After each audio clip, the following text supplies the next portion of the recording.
Hi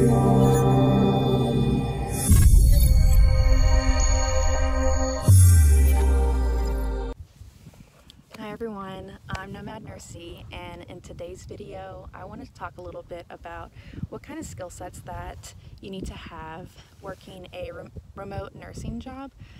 I think a lot of people feel like you need to have some kind of background in computer science or something prior to doing this job, or maybe you need to be really tech savvy, and that's just not the case. So I wanted to go ahead and bust that myth right now.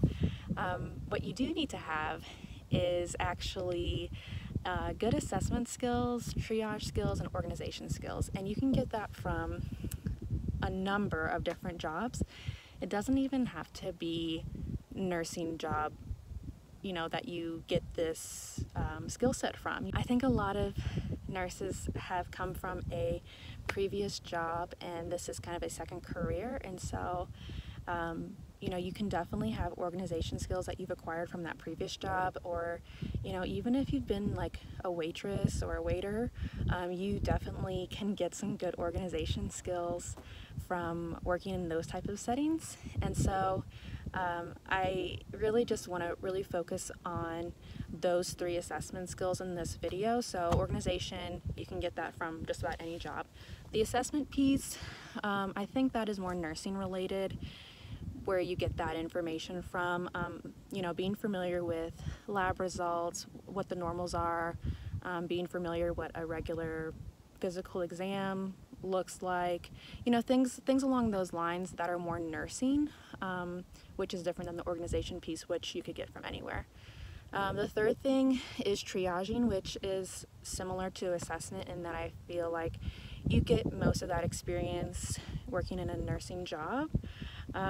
You can probably get that in other jobs, but it would have to be maybe in the healthcare setting. Like, for example, if you were doing intake, maybe as a medical assistant, maybe you could prioritize, like, if a psych patient came in and you could see who was more urgent and who could be kind of taken care of when, you know, regular staff comes back on the week. Not to say that weekend staff aren't regular staff, but as you know, working in nursing, sometimes weekend crew have limited resources, and so they are super creative oftentimes in trying to get the things that they need, because normally, you know, during the week is when you have like all the services and providers that are available to you. So those are the three things that I think are really beneficial for you when making sure that you're about to jump into a remote nursing job. You want to make sure you have those under your belt.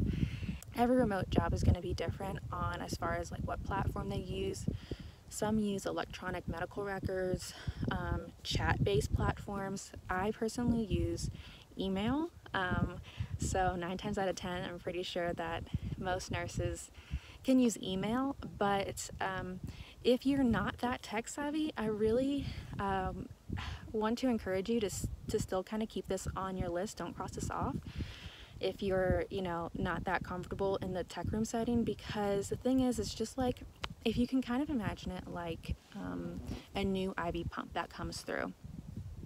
While you may not know how to do it initially, once you've watched it a few times, you can probably get a good sense of how to do it. And once you know how to do it, you still need like all of those nursing skills in order to utilize it. So the tech component of it isn't the major part of the job. And the same way with remote nursing jobs, like while I need to know how to work an email, I need to have those nursing skills, and without those nursing skills, someone could not do my job. If I put in a Google employee to do my job, sure, they could do it with the, you know, the tech part of it, but they couldn't do it with the nursing part of it. So that's really the message I want to you know, send home with you today, is that the nursing piece is so much more important than the tech part of it when you're looking at remote nursing jobs. And as far as, you know, age and everything, I just really don't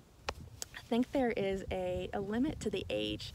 I'm actually the youngest person on my team, and most of my coworkers are in their 40s and 50s, and that's great for them because they can travel, and oftentimes like their significant other is retired, so they can go to new places and see new things and take their job with them. Even though, you know, they can retire at their age, they choose not to because it brings in additional money, and it is, you know, a pretty nice situation to be in, where you can work remotely and travel. And I think if you're someone that really loves to travel, this is great for you, because I think a lot of times nurses that want to travel only know about travel nursing, and that is just such a disappointment that more people don't know about this.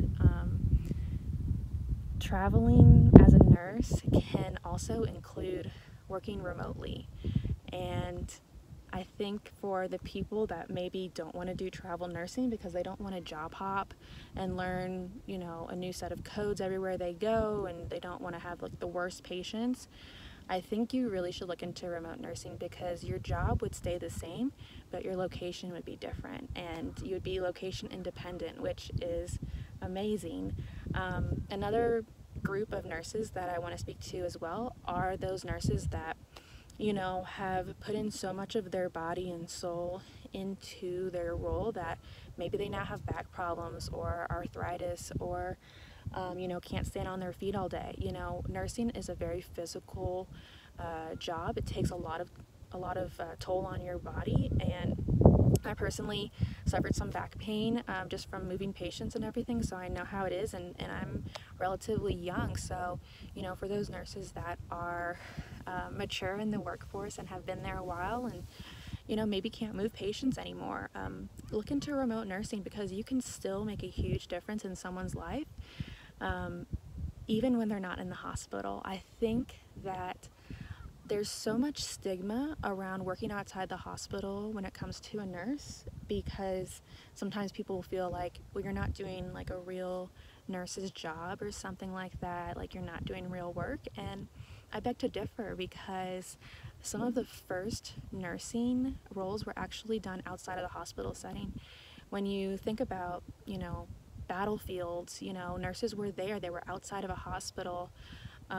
You know, there were house visits before, you know, people that lived in rural areas could have transportation to come into like a big city to be taken care of. I mean, there are just so many ways that you can still be utilized as a nurse and take care of patients, and you may actually even take care of some of those vulnerable populations that maybe have trouble, you know, coming into the hospital. So I just want to kind of eliminate that stigma that it's not important work. It is important work that you do. It's just a different avenue that you do it from. So if you have any specific questions about what remote nursing job is maybe right for you, I do have another video that I'll link down below for finding out which remote nursing job is right for you. And there are a lot of things to consider, so I would recommend checking that out if you're in the very least interested in kind of what kind of role would be best suited for you. It can really start to get those wheels turning and get you thinking about what type of role. But if you do need any help specifically, maybe on your journey, I would be happy to help. Just go ahead and send me a message or comment below, and we'll be in touch. Bye for now.